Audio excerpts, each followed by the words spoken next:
یاد رکھیں انسان کے دل میں اللہ نے اتنی طاقت رکھی ہے، اتنی طاقت، جس چیز کا اپنے آپ کو عادی بنانا چاہے بنا لے گا. یہ جو کہتے ہیں نا گناہوں کی عادت پڑ گئی، یہ چھوٹتا نہیں ہے. اس لیے نہیں چھوٹتا کہ عادت ڈال لی ہے. چھوڑنے کی عادت ڈالو تو چھوٹنے کی عادت پڑ جائے گی. چھوڑنے کی عادت ڈالو گے، آہستہ آہستہ چھوڑنا شروع کر دو، چھوٹنے کی عادت پڑ جائے گی. ایک نسخہ بتا کے اپنی بات کو ختم کرتا ہوں. دیکھو گناہ کی عادت چھوٹتی کیسے ہے، ایک نسخہ بتا رہا ہوں، اور یہ نسخہ تجربے پر مبنی ہے، صرف ہوائی فائرنگ نہیں ہے، ہوائی باتیں نہیں ہیں، قرآن حدیث سے بھی ثابت اور تجارب سے بھی ثابت ہے. اپنے تجربے بتا رہا ہوں. ایک نسخہ، جب گناہ، دیکھو شیطان جو گناہ کرواتا ہے نا، وہ کیوں کرواتا ہے؟ وہ یہ سوچ کے کرواتا ہے کہ اب تو یہ گناہ کر لے پھر توبہ کر لینا، ایک دفعہ حسرت نہ رہنا، تاکہ یہ مزہ میری زندگی سے رہ نہ گیا ہو. ایک صاحب یورپ گئے، کبھی انہوں نے نائٹ کلب نہیں دیکھے تھے، مجھے خود بتا رہے، کہہ رہے میں نے کہا ایک دفعہ نائٹ کلب کا ایک چکر ضرور لگاؤں گا میں نے کہا کیوں؟ کہنے لگے اس لیے کہ یہ حسرت نہ رہ جائے کہ نائٹ کلب نہیں دیکھے تھے کیا ہوتے ہیں. میں نے کہا نائٹ کلب میں ایک چکر لگانے کے بعد یہ حسرت، کہہ رہے کچھ کروں گا نہیں میں نے کہا پھر یہ حسرت رہ جائے گی کہ کچھ کیے بغیر دنیا سے چلا گیا. کیا خیال؟ زنا کیے بغیر دنیا سے چلا گیا. شیطان یہ برگلائے گا. پھر اگر زنا کر لیا تو زنا کے تو ہر روز نئے مزے ہیں، زنا کے تو ہر روز نئے مزے، ہر روز شکل تبدیل. شیطان پھر اور برگلاتا رہے گا. میں نے کہا تجربوں 20-25 سال نکل جائیں گے، اس کے بعد جب بڑھاپا آئے گا تو کسی تجربے کے قابل نہیں رہو گے. پھر جو ہے نا اللہ کہے گا، اور پھر بڑھاپے میں توبہ کی توفیق بہت مشکل سے ملتی ہے، یہ بتا دوں. پھر کہیں گے نا بوڑھے میں توبہ، بوڑھا آدمی بہت مشکل سے توبہ کرتا ہے. وہ جو کسی سے بدگمان ہونا جائز نہیں ہے. بوڑھے نے اگر گناہ چھوڑا ہوا ہے، کسی مخصوص کے بارے میں بدگمان ہونا جائز نہیں ہے. کوئی بھی کبھی بھی توبہ کرے قبول ہے. لیکن عام طور پہ اگر بوڑھے سے گناہ چھوٹے ہوئے ہوتے ہیں تو وہ اس لیے وہ اس کو پتا ہے کہ نہیں ہو سکتے. اگر اللہ اس میں صحت لوٹا دے نا، صحت لوٹا دیں، پھر پتہ چلے گا کہ وہ توبہ پر قائم ہے یا نہیں. تو توبہ تو دل کی بات ہے نا، وہ تو اللہ ہی جانتا ہے. اللہ کو پتا ہے کہ اس کی صحت واپس آ جائے گی. جیسے ایک آدمی دریا میں ڈوب رہا تھا، ڈوبنے لگا، لوگوں نے کہا کوئی منت مان لے کہ اتنی دے کے اللہ کی راہ میں دوں گا تو شاید بچ جائے. اس نے کہا وہ منت نہیں، تیر کے نکل آؤں گا میں باہر. صحیح ہے نا، میں خام خواہ میں دیگیں دینی پڑیں گی. تو بہت سمجھایا لوگوں نے، باللہ جب اس کو یقین ہو گیا اب تو مر ہی رہا ہوں، نہیں بچتا. تو اس نے کہا اللہ تو نے مجھے بچا لیا تو 2 دیگیں تیرے نام پہ میں صدقہ کروں گا. ایک دم ایک لہر آئی، اس کو اٹھا کے باہر، جیسی باہر نکلا کہتے کیڑی دیگ، کون سی دیگ؟ ایک دم دوسری لہر آ کے اندر واپس. کہہ رہے بھائی میں یہ پوچھ رہا تھا کہ کھارے چاول کی یا میٹھے چاول؟ پوچھنے تو دو کم از کم، پوچھنے بھی نہیں دے رہے. وَإِذَا غَشِيَهُم مَّوْجٌ كَالظُّلَلِ دَعَوُا اللَّهَ مُخْلِصِينَ لَهُ الدِّينَ. قرآن انسان کی نفسیات سے واقف ہے نا، قرآن بتاتا ہے جب مصیبت میں پڑتے ہو سب خالص اللہ کو پکارتے ہو. قرآن کہتا ہے توبہ بھی کرتے ہو، گناہوں کو لات مارنے کا عزم بھی کرتے ہو. جب تمہیں طوفانی موجیں چاروں طرف سے گھیر لیں، زلزلے میں پھنس جاؤ، موت کو اپنی آنکھوں سے دیکھنا شروع کر دو. دعوا اللہ مخلصین لئن انجیتنا صالحا لنکونن من الصالحین. اے اللہ اگر تو نے اس عذاب سے نجات دے دی، میں گناہوں کے قریب نہیں پھٹکوں گا، ضرور میں صالح لوگوں کی زندگی گزاروں گا. فلما نجاہم فمنہم مقتصد. فرمایا اگر ہم نجات دے دیں، من تبعیض کے لیے بہت تھوڑے سے ہوتے ہیں جو اپنی اصلاح اعتدال پہ قائم رہتے ہیں.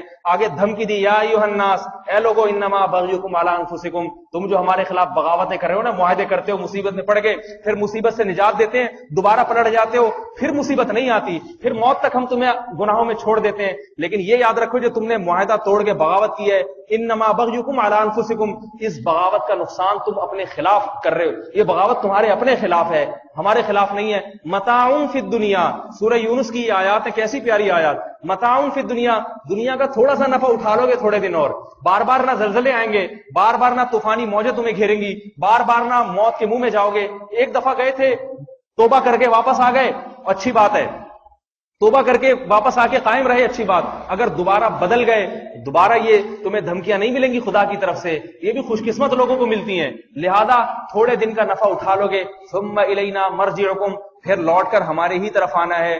فننبئکم بما کنتم تعملون، تمہاری ان بدماشیوں پر اور ان بغاوتوں کی تمہیں ہم خبر دے دیں گے، بتا دیں گے تم نے دنیا میں کیا کیا ہے.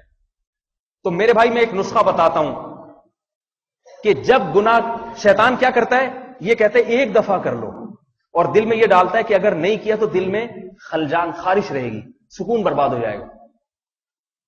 تو پہلی بات تو یہ کہ ہونے تو برباد، سکون برباد کرنے کا ہی تو ثواب ہے.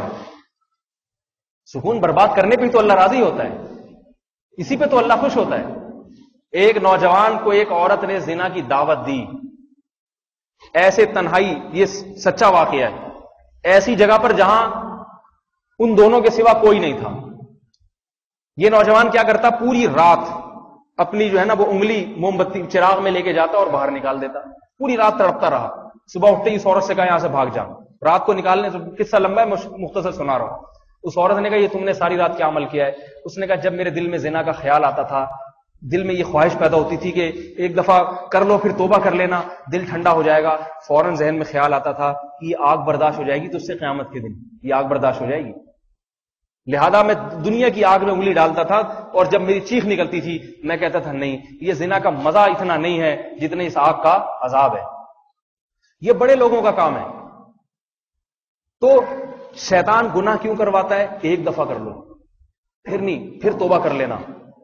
تو جس نے یہ راہ اختیار کی نا وہ موت تک کرتا رہتا ہے, موت تک یہی سوچ کے کرتا رہتا ہے کہ توبہ کر لوں گا, اور توبہ کی توفیق اس سے چھین لی جاتی ہے, نہیں کرتا پھر توبہ نہیں کرتا. توبہ کرنا آسان کام نہیں ہے, اور اگر کرتا بھی ہے تو کہتا 25-30 مرتبہ کر لو پھر کر لوں گا, اور اسی اسنا میں بعض دفعہ اس کی موت واقع ہو جاتی ہے. صرف ہزاروں لاکھوں واقعات ہیں. تو شیطان جس راہ سے گمراہ کرنا ہے نا, اسی راہ سے شیطان کی شر سے بچو. وہ کیا ہے کہ صرف اس دفعہ نہیں کروں گا, اگلی دفعہ کر لوں گا. سمجھ میں آ رہی ہے بات؟ نہیں آ رہی میرا خیال. وجہ پتہ ہے کیا ہے؟ وجہ یہ ہے کہ ساری زندگی کے لیے گناہ چھوڑنے کے لیے تیار نہیں ہوتا انسان. وہ کہتا ہے یار میں پورا صوفی بن کے بیٹھ جاؤں ساری زندگی, یہ تو بڑا مسئلہ ہے, یہ سارے مزے ہی چھوڑی. شیطان کہتا ہے اتنا مشکل, بہت مشکل ہے بھائی, 2-4 دفعہ کر لے پھر چھوڑ دینا. تو شیطان کو یوں ورغلائے اپنے نفس کو کہ میں ساری زندگی کے لیے چھوڑ ہی نہیں رہا, اس دفعہ موقع, بس اس دفعہ نہیں کروں گا, اگلی دفعہ کر لوں گا میں. تو میرے بھائی یہ ہمت کرو گے نہیں کرو گے؟ جب دل آئے آج نہیں, شیطان کو بولو کل کر لوں. اور پھر بھی اگر کرا دے شیطان گناہ, مایوس نہ ہو, اس لیے کہ ولا تیأسوا من روح اللہ, اللہ کیا فرماتے ہیں, لا تقنطوا من رحمت اللہ, اللہ آپ کو اپنی رحمت سے مایوس نہیں کر رہا, کیونکہ مایوسی کے لیے اللہ نے ایک ٹائم متعین کر دیا ہے. اللہ اپنے ٹائم کے اوقات کے بڑے پابند ہیں. اللہ نے کہا جو میں نے ٹائم مقرر کیا نا مایوس کرنے کے لیے, وہ ہے موت کا وقت. اس سے پہلے کوئی مایوس نہیں ہو سکتا, دروازے توبہ کے کھلے ہوئے, لیکن موت کے وقت مایوسی ہی مایوسی ہے. انہا کلمۃ هو قائلها, فرمایا موت کے وقت ایریا رگڑ رگڑ کے بھی اگر توبہ کی تو یہ توبہ کا لفظ تمہاری زبان سے نکلا ہوا ایک کلمہ ہوگا, ہوا میں تحلیل ہو کے ختم ہو جائے گا. ومن ورائہ برزخ الی یوم یبعثون, پر ایک برزخ کی زندگی ہوگی قیامت کے دن تک کے لیے. تو میرے بھائی یہ ساری نصیحتیں, ساری باتیں موت کا جھٹکا دیکھنے سے پہلے پہلے کے لیے. اللہ ہماری عورتوں کو موت سے پہلے پہلے مکمل پردے کی توفیق عطا فرمائے, غیبتوں سے بچنے کی توفیق عطا فرمائے, والدینوں کی, ماں کی فرما برداری, باپ کی فرما برداری کی توفیق عطا فرمائے, شوہر کی اطاعت کی توفیق, جھوٹ چوری چغلی اور برائیوں اور چوریوں سے اللہ تعالی حفاظت فرمائے, اور ہمارے مردوں کو اللہ تعالی نظر کی حفاظت عطا فرما دے, ہمارے نوجوانوں کو داڑھی رکھنے کی توفیق عطا فرما دے.